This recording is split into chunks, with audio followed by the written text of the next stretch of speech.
जय Jagannath ODP channel रे आपन को स्वागत। दर्शक बंधु आज अध्याय आम आपन को जनाइबा चाहूँ जे अक्षय तृतीयार महत्व कौन, अक्षय तृतीया हुए कहीं आउ ए कौ परिवेश रे अक्षय तृतीया आ विषय कौन संदर्भ रही चलतु आम श्रीजुत पंडित रविनारायण ठार जानिबा अक्षय तृतीयार महत्व आ परशुराम जयंती। ये अक्षय तृतीया परशुराम जयंती कौन संपर्क अच्छे आज्ञा कहतु। हरि ओम हरि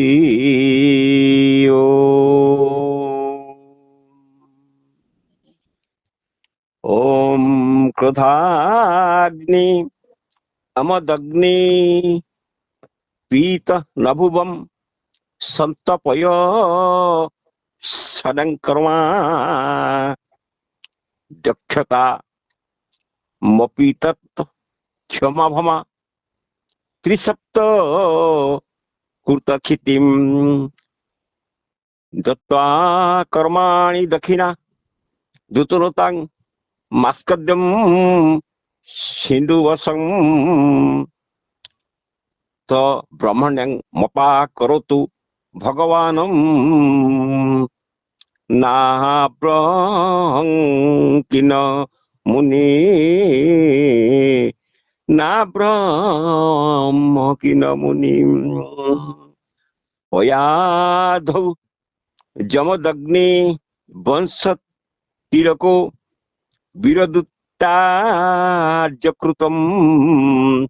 राम राम मुनीश्वर रूपवधे भासोत्कुथायुद्धम जेना शेष चितांग भगरुधिरे संतपिता पूर्वजाम भक्त्या चा सम्मुखे समुद्र वसना बुहत्काराकृतम भगवान परशुराम का जय हाजी परशुराम अक्षय तृतीया भीतर परशुराम का ध्यान गाइली से पितांग पे मातांग पे माँ पितांग पे एक कविशति बार क्षित्र विनाश करते पृथ्वी की रक्त नदी परशुराम कुंड करते पूर्ण तीर्थ जय करते से जमदग्नि के संतान जहाँ हूँ से माँ को पितांकर अति प्रिय थिले पिता माँ को बध्य करते। आज अक्षय तृतीयार जो परशुराम जयंती रे एक कथा कहुच्छी आपण ए परशुराम सौधे महेंद्रगिरी अच्छा आपण ये देखु महेंद्रगिरी पर्वत जो महेंद्रगिरी पर्वत रे हजार लोक कंप्लीट स्टेइंग देयर तेणु ताकू देखु ये ऊपर जो देखा युधिष्ठिर मंदिर देखु आउ एक भीम मंदिर देखु एक रात अर्जुन मंदिर देखु एक देखु आमर आज अक्षय तृतीया के अक्षय मूर्ति अनुकूल करते आम बापा माँ आम देखीलु किंतु भगवान परशुराम को जन्मदिन पालन करा शास्त्र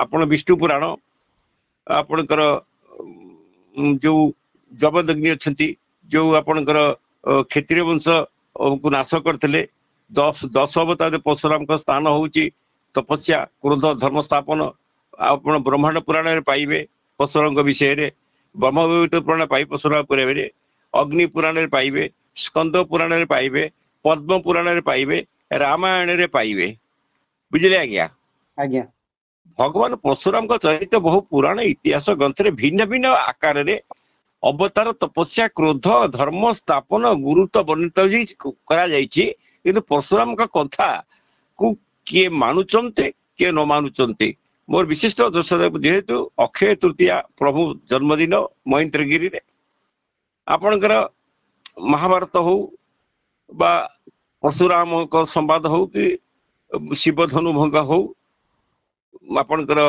परशुराम से धनु को देथिले तेणु भीष्म कर्ण आदि को गुरु भाव रे मानी थिले कर्म अनुसार समस्त पुराण इत्यादि परशुराम को विषय आलोचना आम आज करवा विष्णु पुराण कौन लिखाई परशुराम को चरित्र देखा बुझे आज्ञा प्राचीन काल रे पृथ्वी अधर्म रे भरी जाइतिला विशेषकर क्षत्रिय राजा माने शक्ति और राज्यर ଗର୍ବରେ ମତ ହୋଇ ସେମାନେ ଋଷିମୁନି ମାନଙ୍କୁ ଅବମାନନା କରୁଥିଲେ, ଯଜ୍ଞ ତପସ୍ୟା ଧର୍ମକୁ ନଷ୍ଟ କରୁଥିଲେ। ପୃଥିବୀ ଦେବୀ ଅନ୍ୟାୟ ସହି ପାରିନଥିବାରୁ ଦେବତା ମାନ ନିକଟ ଯାଇ ନିଜର ଦୁଃଖ ଜଣାଇଲା। ତାପରେ ଭଗବାନ ବିଷ୍ଣୁ ଧର୍ମ ସ୍ଥାପନା କରି ଅବତାର ସ୍ମରଣ କରିବାକୁ ସଂକଳ୍ପ କଲେ। ବୁଝିଲେ ଆଜ୍ଞା?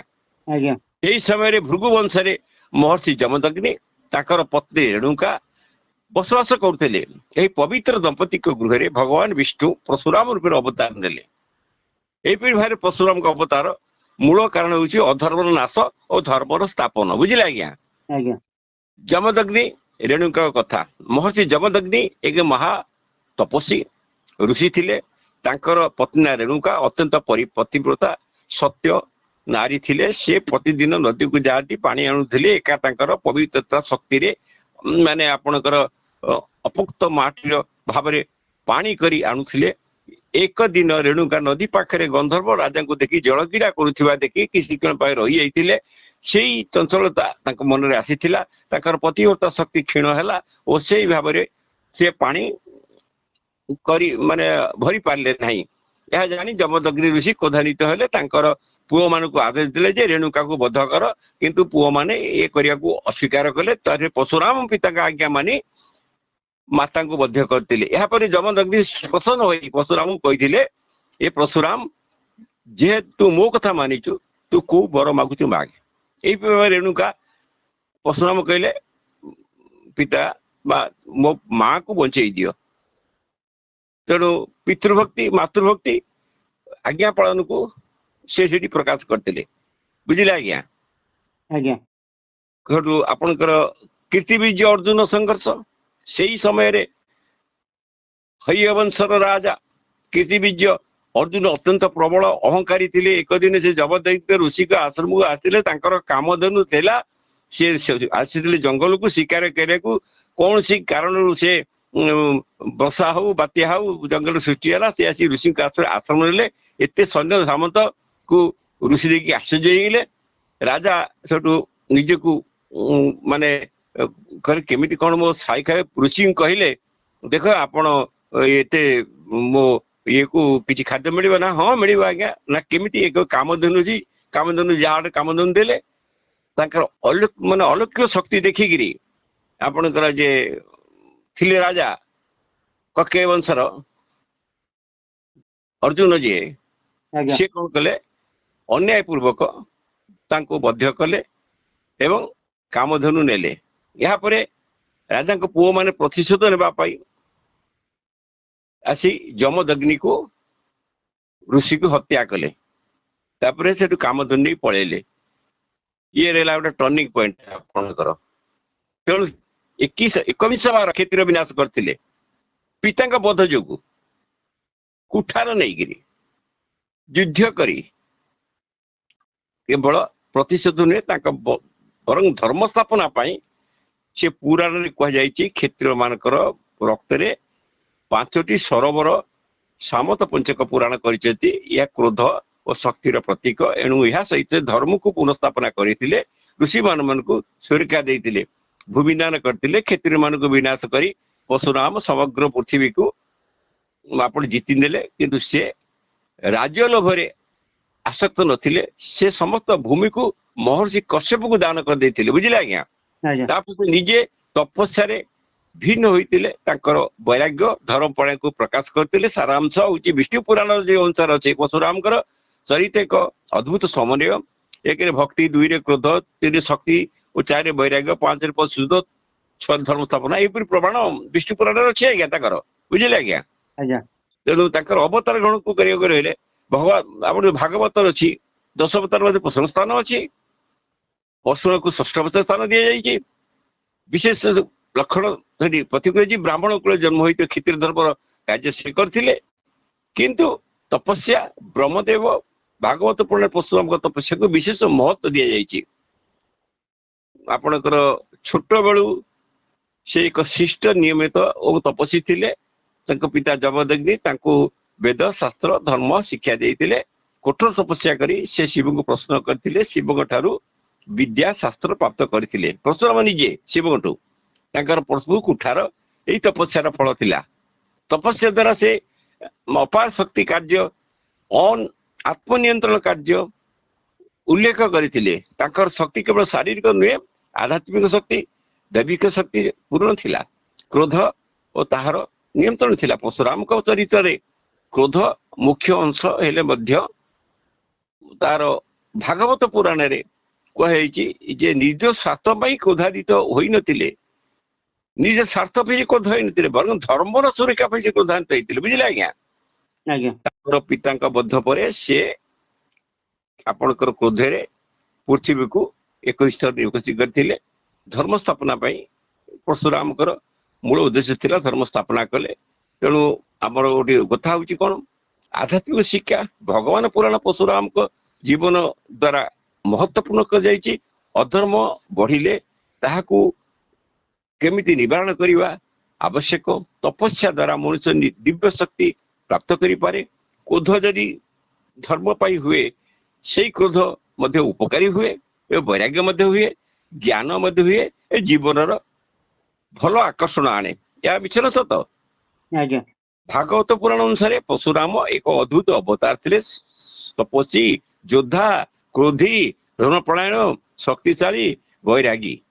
ତେଣୁ ଏହା ପ୍ରମାଣ ହେଉଛି ଯେ ଧର୍ମ ସ୍ଥାପନା ପାଇଁ କେବଳ ଶକ୍ତି ନୁହେଁ, କେବଳ କ୍ରୋଧ ନୁହେଁ, କିଛି ତା ଦେହରେ ମାନେ ଆତ୍ମଶକ୍ତି ଦରକାର। ଯୋଉ ଆତ୍ମଶକ୍ତି ସେ ଶିବଙ୍କଠୁ ପାଇଥିଲେ। ଏଟା ହେଲା ବିଷ୍ଣୁ ପୁରାଣ। ସେଠୁ ବ୍ରହ୍ମାଣ୍ଡ ପୁରାଣରେ ତାଙ୍କର ଲେଖା ହେଇଛି ଯେ ବ୍ରହ୍ମାଣ୍ଡ ପୁରାଣରେ ପରଶୁରାମଙ୍କୁ ଏକ ତେଜମୟ ତପସ୍ୱୀ ବା ଯୋଦ୍ଧା ଭାବରେ ବର୍ଣ୍ଣନା କରାଯାଇଛି। କୁରୁ ବଂଶରେ, ଭୃଗୁ ବଂଶରେ ଜନ୍ମଗ୍ରହଣ କରିଥିଲେ। ଯମଦଗ୍ନି ଏକ ତପସ୍ୱୀ ଥିଲେ, ତାକୁ ସେ ପ୍ରଣୟ କରିଛନ୍ତି। କ୍ଷତ୍ରିୟ ବିନାଶ ପାଇଁ ସେ ଇଏ କରିଥିଲେ। ତେଣୁ ସେ କଶ୍ୟପକୁ ସବୁ ଭୂମି ଦାନ କରିଥିଲେ। ଏଟା ଲେଖା ହେଇଛି। ତୀର୍ଥ ସୃଷ୍ଟି କରିଥିଲେ ସବୁଆଡେ। ଏଟା ବ୍ରହ୍ମାଣ୍ଡ ପୁରାଣରେ ଲେଖା ହେଇଛି। ପରଶୁରାମଙ୍କର ଅନେକ ପବିତ୍ର ତୀର୍ଥ ଅଛି। ପରଶୁରାମ କୁଣ୍ଡ, ଶ୍ଵେତ କୁଣ୍ଡ, କେରଳ ସମୁଦ୍ର ପଛକୁ ହଟାଇ ଦେଇଥିଲେ, ଭୂତଳ ଭୂମି ସୃଷ୍ଟି କରିଥିଲେ। ଏହାକୁ ପରଶୁରାମ କ୍ଷେତ୍ର କୁହାଯାଏ। ଆଜିର କେରଳ ସେଇ ସ୍ଥାନ ବୋଲିକିରି ଆପଣ ପରମ୍ପରାରେ ଆସିଛି କେରଳ। ବୁଝିଲେ ଆଜ୍ଞା? ଆଜ୍ଞା ପରଶୁରାମ କ୍ଷେତ୍ର। ସେଠୁ ସମତ ପଞ୍ଚକ ଲେଖା ହେଇଛି କ୍ଷତ୍ରିୟ ମାନଙ୍କ ରକ୍ତରେ ପୂର୍ଣ୍ଣ 5ଟି ସରୋବର ପବିତ୍ର ତୀର୍ଥରେ ପରିଣତ ହେଇଥିଲା। ପବିତ୍ର ଯୋଉ ବିଭିନ୍ନ ଯୋଉ ତୀର୍ଥ ଅଛି, ମାନେ ସମତ ପଞ୍ଚକ ତୀର୍ଥ ଆଶ୍ରମ, ନଦୀ, ପର୍ବତ, ଅରଣ୍ୟରେ, ତପସ୍ୟା ସ୍ଥଳ, ଏଇ ସ୍ଥାନରେ ସେ ତୀର୍ଥକୁ ପରିଣତ କରିଥିଲେ। ଆଧ୍ୟାତ୍ମିକ ମହତ୍ଵ ରହିଛି ବ୍ରହ୍ମାଣ୍ଡ ପୁରାଣରେ। ପରଶୁରାମକୁ ଜୀବନକୁ କେବଳ ଯୁଦ୍ଧ କଥା ନୁହେଁ, ଏବଂ ଆଧ୍ୟାତ୍ମିକ ଯାତ୍ରା ବେଳେ ସେ କ୍ରୋଧରୁ ଶାନ୍ତିକୁ ଯାତ୍ରା କରିଥିଲେ। ତପସ୍ୟା ଗମନ କରି ଅହଙ୍କାରକୁ ବୈରାଗ୍ୟକୁ ପରିବର୍ତ୍ତନ କରିଥିଲେ।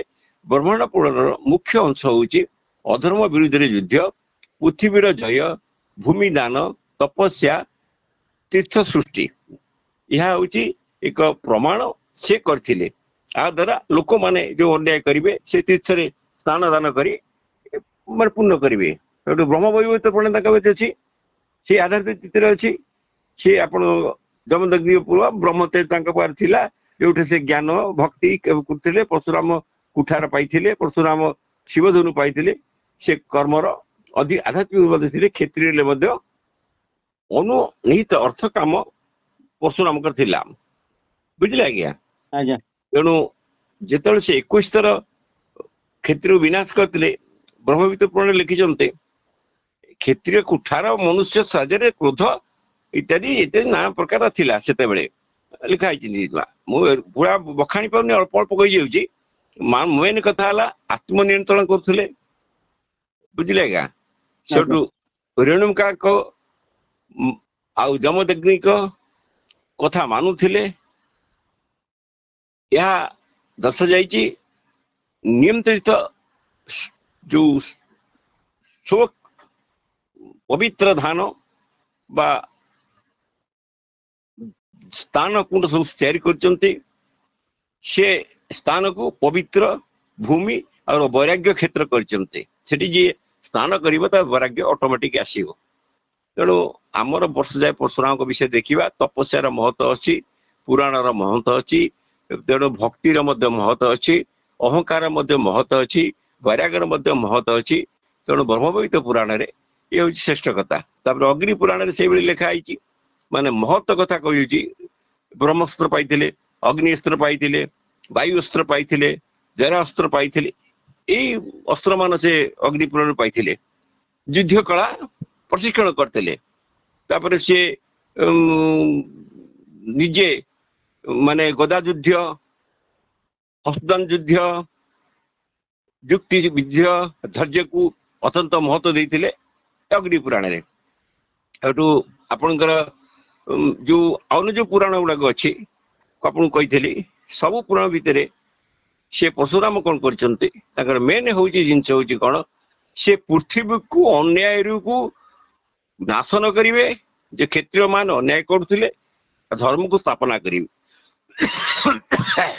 ତେଣୁ ଅଗ୍ନି ପୁରାଣ ଅନୁସାରେ ଶାସ୍ତ୍ର ବିଦ୍ୟା ଆଚାର୍ଯ୍ୟ ଥିଲେ, ଅଦ୍ୱିତୀୟ ଯୋଦ୍ଧା ଥିଲେ, ଧର୍ମ ସ୍ଥାପକ ଥିଲେ। ତାଙ୍କର ଯୁଦ୍ଧ କଥା ମାନେ କେବଳ ମାନେ ଆପଣଙ୍କର ସୋ ପ୍ରଦର୍ଶନ ନୁହେଁ, ହେଉଛି ନ୍ୟାୟର ସୋ ପ୍ରଦର୍ଶନ। ସ୍କନ୍ଦ ପୁରାଣ ତାଙ୍କ ଭିତରେ ସେମିତି ଅଛି। ପ୍ରମୁଖ ତୀର୍ଥ ସବୁ ସ୍ଥାପନ କରିଥିଲେ। ସୁବର୍ଣ୍ଣ କ୍ଷେତ୍ରରେ ଅଛି, ପରଶୁରାମ କ୍ଷେତ୍ର ଅଛି, କର୍ମଜା କ୍ଷେତ୍ର ଅଛି, ସପନୁକ କ୍ଷେତ୍ର ଅଛି। ତେଣୁ ସେ ବହୁତ ପୁରାଣ କରିଥିଲେ। ତେଣୁ କଥାର ବିବରଣୀ ଅନୁସାରେ ଯୋଉ ଅକ୍ଷୟ ତୃତୀୟା ଯୋଉ ମାନେ ସାରା ବିଶ୍ୱରେ ପାଳନ ହଉଛି ବା ସାରା ଓଡିଶାରେ ପାଳନ କରୁଛି ପରମ୍ପରା ଅନୁସାରେ, ଏଇ ଯୋଉ ମହେନ୍ଦ୍ରଗିରି ଅଛି, ମହେନ୍ଦ୍ରଗିରି ପରଶୁରାମଙ୍କର ସେଠି ତପସ୍ୟା ସ୍ଥଳ ଥିଲା। ସିଏ ଗୋଟେ ଜାଗାରେ ଧନୁ ରଖିଥିଲେ, ଧନୁ ତାଙ୍କର ଦବିଲା ନାହିଁ। ଯୋଉଠି ରଖିଲେ ସେ ଧନୁ ଦବିଯାଏ। ସେଇଠୁ ଦେଖିଲେ କାହିଁ ମୋ ଧନୁ ଦେଖିଲେ ଗୋଟେ ପଥର ମିଳିଲା, ତାକୁ ସ୍ୱରରେ ଆଙ୍କକୁ ଶାଳା କରିଦେଲେ। ତେଣୁ ଗୋଟେ ଜିନିଷ ହଉଛି କଣ, ଆମର ତପସ୍ୟା ଦ୍ଵାରା ମଣିଷ ସବୁ କିଛି କରିପାରିବ। ଏଇଟା ସ୍କନ୍ଦ ପୁରାଣ ରହୁଛି କଥା। କିନ୍ତୁ ଧର୍ମ ସ୍ଥାପକ ହେଲେ ତପସ୍ୟା ହବ, ବୈରାଗ୍ୟ ମଧ୍ୟ ହବ। ତେଣୁ ଆମେ ଖାଲି ଧର୍ମ ପ୍ରଚାର କରିକି ଧର୍ମ ହୁଅ ଧର୍ମ ହେବ, ଆମକୁ କିଛି ଯଦି ମହତ କର୍ମ କଲେ ଆମେ ଧର୍ମ ସ୍ଥାପନ କରିପାରିବା। ଆପଣଙ୍କର ଯଦି ଅଛି ଉପବାସ, ନିୟମ, ଇନ୍ଦ୍ରିୟ ନିୟନ୍ତ୍ରଣ, ଏଗୁଡା ସବୁ ତପସ୍ୟା ଦ୍ଵାରା କରାଯାଏ। ବୁଝିଲେ ଆଜ୍ଞା? ଆଜ୍ଞା। ତେଣୁ ଆମେ ଯୁଦ୍ଧ ସମୟରେ ବା ହଉ ବା ଧର୍ମ ସମୟରେ ହଉ କି ବୈରାଗ୍ୟ ସମୟରେ ହଉ, ତପସ୍ୟା ସମୟରେ ହଉ ବା ଶାନ୍ତି ସମୟରେ ହଉ, ଯେ ପ୍ରଥମେ ଅଧର୍ମକୁ ନାଶ କରି ନିଜ ମନକୁ ଶାନ୍ତ କରି ଜୀବନ ଗ୍ରହଣ କରିଲେ ଆଧ୍ୟାତ୍ମିକ ଶିକ୍ଷା ହୁଏ। ପଦ୍ମ ପୁରାଣ ତାଙ୍କ ବିଷୟରେ ଅଛି, ସେ ଧର୍ମ ସ୍ଥାପନ କରିଥିଲେ। ପଦ୍ମ ପୁରାଣରେ ସେ ଲେଖିଛନ୍ତି ଯେ ଆପଣଙ୍କର ସେ ଯାହା ବାଲ୍ୟକାଳୁ କରିଥିଲେ, ପିତାଙ୍କର ମୋହନ ତପସ୍ୟା ଆଶୀର୍ବାଦରୁ ସିଏ ଉପରକୁ ଉଠିଥିଲେ। ତାପରେ ରାମାୟଣର ପ୍ରସଙ୍ଗ ଭିତରେ ଅଛି, ମାନେ ପୁଣ୍ୟାଭିଷେକ ଅଛି। ଶିବ ମନୁଷ୍ୟ ଧନୁ ଦେଇଥିଲେ, ଯୋଉ ଧନୁକୁ ଭାଙ୍ଗିଲେ ଶିବ ଦେଇଥିଲେ, ଶିବଙ୍କୁ ପରଶୁରାମ ଦେଇଥିଲେ ରାଜାଙ୍କୁ। ତାକୁ ଜାଣିକି ବାହାଇଥିଲେ ରାମଚନ୍ଦ୍ର ଭାଙ୍ଗି। ସେତେବେଳେ ସେ ଆସିଥିଲେ, ରାମକୁ କହିଥିଲେ ଧନୁଭଗ୍ନକୁ। ଶିବ ଶୁଣି ପରଶୁରାମ ଅତ୍ୟନ୍ତ କ୍ରୋଧାନ୍ୱିତ ହୋଇଥିଲେ। ସେଠି ପହଞ୍ଚିଲେ, ଭଗବାନ ଶିବଙ୍କୁ ଉପମାନ ଭାବି ପରଶୁରାମ କ୍ରୋଧରେ ହାତରେ ପଶୁ ଆଉ ମୁଖରେ ତେଜ ଥିଲା। ସମସ୍ତ ରାଜା ମୁନି ମାନେ ଭୟଭୀତ ହୋଇଯାଇଥିଲେ। ପରଶୁରାମ କ୍ରୋଧରେ କହିଲେ, କିଏ ଏ ଶିବଲିଙ୍ଗ ଧନୁକୁ ଭାଙ୍ଗିଛି? ସେ ଏହାକୁ ଅପମାନ କରି ଦୋଷୀକୁ ଦଣ୍ଡ ଦେବାକୁ ଚାହୁଁଥିଲେ। ଲକ୍ଷ୍ମଣ ଉତ୍ତର ଦେଇଥିଲେ ତାଙ୍କୁ। ଲକ୍ଷ୍ମଣ ପରଶୁରାମ କଥା ଶୁଣି କିଛି କଟୁ କଥା କହିଥିଲେ। ସେ କହିଥିଲେ, ଯେ ଧନୁଷ ପୁରାଣ ଥିଲା, ଏହା ଭଙ୍ଗା ହେବା ପାଇଁ ଏହାରେ ପରଶୁରାମ ଆଉ ଅଧିକ କ୍ରୋଧୀ ହୋଇଥିଲେ। ଶ୍ରୀରାମଙ୍କ ନର୍ମତା ଯୋଗୁ କିଛି କହିଲେ ନାହିଁ। ଏଇ ସମୟରେ ଶ୍ରୀରାମ ଆପଣଙ୍କର ଅତ୍ୟନ୍ତ ନର୍ମତା ସହିତ କହିଲେ, ହେ ମହର୍ଷେ, ମୁଁ ଏଇ ଧନୁଷକୁ ଉଠାଇଛି, ଆଉ ଏଇ ଧନୁକୁ ମୁଁ ଭାଙ୍ଗିଛି। ତାଙ୍କର ନର୍ମତା ସମସ୍ତଙ୍କୁ ଆଶ୍ଚର୍ଯ୍ୟ କରିଥିଲା। ପରଶୁରାମ ଚ୍ୟାଲେଞ୍ଜ କଲେ। ପରଶୁରାମ ଶ୍ରୀରାମକୁ ପରୀକ୍ଷା କରିବା ପାଇଁ କହିଲେ ଯେ ତୁ ଏ ଧନୁ ଭାଙ୍ଗିଛୁ, ଏ ଧନୁକୁ ମୋର ଛୁଇଁଲୁ, ବିଷ୍ଣୁ ଧନୁ ଦେଲେ, ଯଦି ତୁମେ ସତ୍ୟର ବଳବାନ ଲୋକ ଏହାକୁ ଧାରଣ କର। ପରଶୁରାମ ଦେଲେ। ଶ୍ରୀରାମ ସେଇ ଧନୁକୁ ସହଜରେ ଉଠାଇ ଧରି ହାତରେ ଧଇଲେ। ଏହା ଦେଖି ପରଶୁରାମ ଆଶ୍ଚର୍ଯ୍ୟ ହୋଇଗଲେ। ବୁଝିଗଲେ ଯେ ଇଏ ସାଧାରଣ ମଣିଷ ନୁହେଁ, ଏସବୁ ଭଗବାନ ବିଷ୍ଣୁଙ୍କ ଅବତାର। ପରଶୁରାମ ସାଙ୍ଗେ ସାଙ୍ଗେ କ୍ରୋଧକୁ ତ୍ୟାଗ କରି ଶ୍ରୀରାମକୁ ପ୍ରଣାମ କଲେ। ଆପଣ ଭଗବାନ ବିଷ୍ଣୁଙ୍କ ଅବତାର, ମୋର କାର୍ଯ୍ୟ ସମାପ୍ତ ହେଲା। ଏଥିପାଇଁ ତପସ୍ୟା କରି ମୁଁ ପ୍ରସ୍ଥାନ କରୁଛି ମହେନ୍ଦ୍ରଗିରି। ଆଧ୍ୟାତ୍ମିକ ତୀର୍ଥ ହଉଛି ମହେନ୍ଦ୍ରଗିରି। ପରଶୁରାମ ପୁରାଣ ଶକ୍ତି ହଉଛି ମହେନ୍ଦ୍ରଗିରି। ରାମଙ୍କ ପୁରାଣ ହଉଛି ମହେନ୍ଦ୍ରଗିରି। ଏଇ ସମୟରେ ଯୋଉ ମହେନ୍ଦ୍ରଗିରି ଯାଉଛନ୍ତି, ଧର୍ମ ପରିବର୍ତ୍ତନ ପାଇଁ ଯାଉଛନ୍ତି। ଧର୍ମର ପରଶୁରାମ ହଉଛି ରାମ ସମ୍ବାଦ ଆପଣ ନର୍ମତା ସମ୍ବନ୍ଧ କ୍ଷେତ୍ରୀୟ ସମନ୍ୱୟ କୋଧଭୂତି ଏଇ ଅତ୍ୟନ୍ତ ଶିକ୍ଷା ବିଷୟ ଆଧ୍ୟାତ୍ମିକ ଜ୍ଞାନ ମହାଭାରତର ପ୍ରସଙ୍ଗ ବିଷୟରେ ଅଛି। ତେଣୁ ଆମର ଲକ୍ଷ୍ମୀ ଭୀଷ୍ମ ପରଶୁରାମ ଶିଷ୍ୟ ଯୋଉମାନେ ସବୁ ଥିଲେ ସେ ପରଶୁରାମଠୁ କିଛି ଶିଖିଥିଲେ, ତାପରେ ଭୀଷ୍ମ କିଛି ଶିଖିଥିଲେ, କର୍ଣ୍ଣ ବି ଶିଖିଥିଲେ, ଆପଣଙ୍କର ସାପର କଥା ଥିଲେ, କୋଧରେ କର୍ଣ୍ଣକୁ ସାପ ଦେଇଥିଲେ। ତେଣୁ ଏଇଠି ପ୍ରସଙ୍ଗ ବିଷୟରେ ବହୁତ କିଛି ଅଛି ଅକ୍ଷୟ ତୃତୀୟା ବିଷୟରେ। ତେଣୁ ଆମେ ଏତିକି ଜାଣିବା ଯେ ଅକ୍ଷୟ ତୃତୀୟାରେ ଆମେ ଯେକୌଣସି କାମର ବା କୌଣସି ବୀଜ ଲେପନ କରେ ସେ ପରଶୁରାମଙ୍କ କୃପାରୁ ତାଙ୍କ ଜନ୍ମଦିନ ଦିନରୁ ସେ ଆସିଥିଲେ ସଂସାରକୁ ବିଷ୍ଣୁ ଅବତାର ଯୋଗୁଁ ସେ ସ୍ଥାପନ ହୁଏ, ଜଗତର ମଙ୍ଗଳ ହୁଏ। ତେଣୁ ପରଶୁରାମଙ୍କ ବିଷୟରେ ମୁଁ ଯୋଉ ପୁରାଣ କହିଲି, ଯୋଉ ଭକ୍ତମାନେ ଚାହିଁବେ ସେ ପୁରାଣକୁ ପଢିକି ପରଶୁରାମଙ୍କ ବିଷୟରେ ଜାଣିପାରିବେ। ଆଉ କୋଠର ଶିଷ୍ଟାଚାର ଯୋଗ୍ୟ ନିଜର ଭାଷା ଧର୍ମ ସମ୍ବନ୍ଧୀୟ କଥା ପ୍ରମୁଖ ଇଏକୁ ଅତ୍ୟନ୍ତ ସ୍ପଷ୍ଟ ଭାବରେ ଆପଣଙ୍କ ପାଖରେ ସମର୍ପଣ କଲି। ଆଧ୍ୟାତ୍ମିକ ଚିନ୍ତାଧାରାରେ ପରଶୁରାମ ଜୀବନ ହେଉଛି ଏକ ଗୁରୁଙ୍କୁ ସତ୍ୟ ଲୁଚାଇ ଗୁରୁକୁ ସତ କହିବା, ଶିକ୍ଷା ସହିତ ନୀତି ଓ ଧର୍ମ ଆବଶ୍ୟକ କରିବା, ଅହଙ୍କାର ମିଥ୍ୟା ଶେଷରେ ନାଶକାରୀ ହୁଏ। ତେଣୁ ତାଙ୍କୁ ଛାଡ। ସାରାଂଶ ହଉଛି ପରଶୁରାମଙ୍କର ମହାଭାରତରେ ଭୀଷ୍ମ କର୍ଣ୍ଣଙ୍କ ଗୁରୁ ଶାସ୍ତ୍ର ବିଜୟ ଆଚାର୍ଯ୍ୟ ଥିଲେ, କୋଠର କିନ୍ତୁ ନ୍ୟାୟପ୍ରିୟ ଶିକ୍ଷକ ଥିଲେ। ତାଙ୍କର ଜୀବନ ଦର୍ଶାଏ ଯେ ଗୁରୁ କେବଳ ଜ୍ଞାନ ବୈରାଗ୍ୟ ଓ ଶିଶୁକୁ ଧର୍ମ ସମ୍ବନ୍ଧୀୟ କଥା ସାଙ୍ଗରେ ପ୍ରେରିତ କରନ୍ତି ଏବଂ ସତ୍ର ଶିକ୍ଷା, ଜ୍ଞାନ ଶିକ୍ଷା, ବୁଦ୍ଧି ଶିକ୍ଷା, ଯେମିତି ବୁଦ୍ଧି ବିବେକ ଜ୍ଞାନ ବଳେ ମରଣ ଜିଣି ପାଳେ। ଏ ଅକ୍ଷୟ ତୃତୀୟା ବିଷୟରେ ମୁଁ ଆଜି କହିଲି। ଅକ୍ଷୟ ତୃତୀୟା ହେଉଛି ପ୍ରଥମ ଜନ୍ମଦିନ। ଆଉ ସେ ଅକ୍ଷୟ ତୃତୀୟାରେ ସେ ମା ଶାଳାଙ୍କୁ ସ୍ୱରରେ ଆଙ୍କିଥିଲେ। ତେଣୁ ପରଶୁରାମ ଯେ ବିଷ୍ଣୁ, ଯେମିତି ଆପଣଙ୍କର ଗୋଟେ ଲୋକ ଜନ୍ମ ହେଇକି ସାଙ୍ଗେ ସାଙ୍ଗେ ବଡ ହେଇଯାଏ, ଯେମିତି କୃଷ୍ଣ ଜନ୍ମ ହେଲେ ଦଶଦା ଗର୍ଭରୁ ବଡ ହେଇକିରି ମାଆକୁ ଦେଖିଲେ ପୁଣି ଜଗତ ପାଇଁ ଛୋଟ ହେଇଗଲେ। ତେଣୁ ହଉ ମୁଁ ଏତିକି କହିଛି। ଜୟ ଜଗନ୍ନାଥ, ଜୟ ଜଗନ୍ନାଥ, ଜୟ ଜଗନ୍ନାଥ, ଜୟ ଜଗନ୍ନାଥ, ଜୟ ଜଗନ୍ନାଥ।